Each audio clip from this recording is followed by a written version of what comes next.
आज महाशिवरात्र हिंदूंसाठी अत्यंत महत्त्वाचा असा दिवस. या दिवशी अनेक जण उपवास करतात. साक्षात भगवान शिवांची कृपादृष्टी आपल्यावरती राहावी यासाठी हा उपवास अत्यंत फलदायी मानला जातो. पण अन्य कारणांसाठीही महाशिवरात्रीचा दिवस हा फार महत्त्वपूर्ण असा दिवस आहे.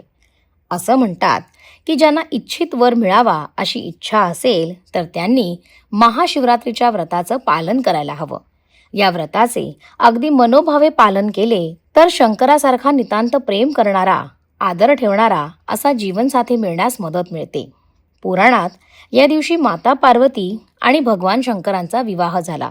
जर या दिवशी व्रताचे आचरण केले तर माता पार्वती आणि शंकरांचे आशीर्वाद मिळतात, ज्यामुळे इच्छित जोडीदार मिळण्यास मदत मिळते असंही म्हणतात.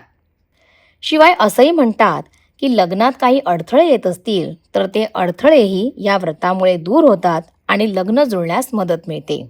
या व्रताचे आणखी एक विशेष म्हणजे हा उपवास कठीण असा उपवास आहे. अनेक ठिकाणी केवळ फलाहार घेऊनच हा उपवास केला जातो, जो आत्मशुद्धीसोबत शरीर शुद्धीसाठीही फार उपयुक्त ठरतो. यामुळे एकाग्रताही वाढते.